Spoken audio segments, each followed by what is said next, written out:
Hi hello friends, welcome to back our channel. నేను ఈరోజు ఈ వీడియోలో అందరికీ యూజ్ అయ్యే కొన్ని టిప్స్ షేర్ చేస్తున్నానండి. ప్లీజ్ ఈ వీడియోని స్కిప్ చేయకుండా లాస్ట్ వరకు చూడండి. టిప్ నెంబర్ 1 అండి, వెల్లుల్లిని విడిపించడం కష్టం అనుకుంటున్నారా? నేను మీకు ఒక ఈజీ టిప్ అనేది చూపిస్తున్నానండి.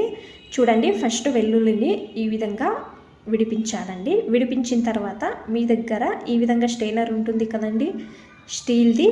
ఈ విధంగా నేను వీడియోలో చూపించే విధంగా ప్రెస్ చేసి వెల్లుల్లిని ఒల్చండి. బాగా ఓపెన్ అవుతుందండి.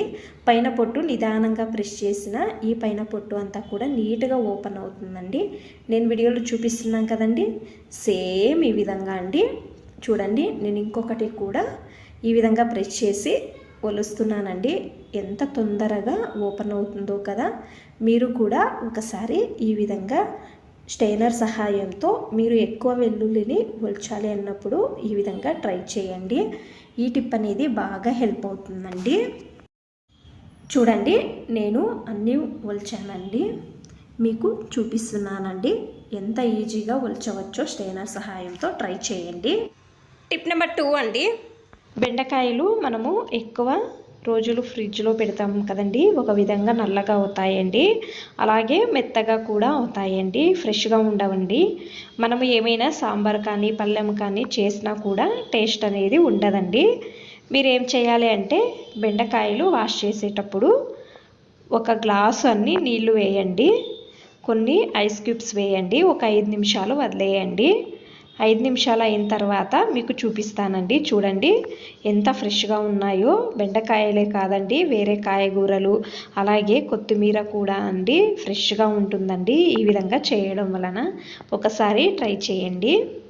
ఈ టిప్ ఇష్టమైతే ప్లీజ్ ఒక లైక్ చేయండి, అలాగే సబ్స్క్రైబ్ చేయండి. టిప్ నెంబర్ 3 అండి, నేను ఇక్కడ ఒక ప్లేట్లో ఒక స్పూను కుకింగ్ సోడా తీసుకున్నానండి. దీనిలో ఒక స్పూను నీళ్లు వేస్తున్నానండి.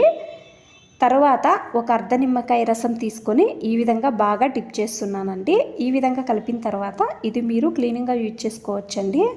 వంటింట్లో గ్యాస్ స్టవ్ వెనకాల గోడ దగ్గర ఆయిల్ మరకలో కానీ, కుక్కర్ విజిల్ అనేది వస్తుంది కదండి, ఆ మరకలో కానీ గలీజ్ అవుతుంది కదా, జిడ్డుగా కూడా ఉంటుందండి. మీరు కష్టపడే అవసరం అనేది ఉండదండి. నిమ్మకాయతో ఈ విధంగా డిప్ చేసిన మిశ్రమంతో బాగా రుద్దండి, తొందరగా మరకలు అనేవి వెళ్తాయండి.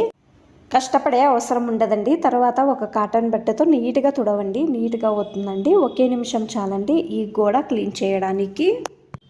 చూడండి, ఈ విధంగా కౌంటర్ టాప్, గ్యాస్ స్టవ్ కూడా గలీజ్ అయితే, ఆయిల్ జిడ్డుగా ఉంటే ఈ విధంగా క్లీన్ చేసుకోండి. బాగా నీట్గా టైల్స్ కనపడుతుందండి. వంట అయిన తక్షణము ఈ విధంగా క్లీన్ చేయాలండి, బాగా క్లీన్ అవుతుందండి.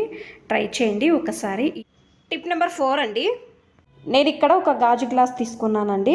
దీనిలో ఒక 7 టేబుల్ స్పూన్లంతా బియ్యం వేస్తున్నానండి. ఎన్నోసార్లు కరెంట్ అనేది ఉండదు కదండి, వర్షం వచ్చే టైంలో కరెంటు వెళ్తుంది కదా, క్యాండిల్ లేకపోతే ఈ విధంగా ట్రై చేయండి.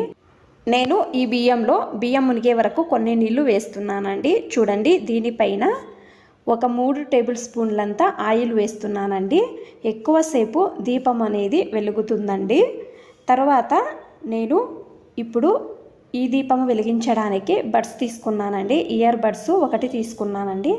మనము ఈ సెంటర్లో ఈ విధంగా పెట్టాలండి. ఇప్పుడు ఈ దీపమును వెలిగిస్తున్నానండి.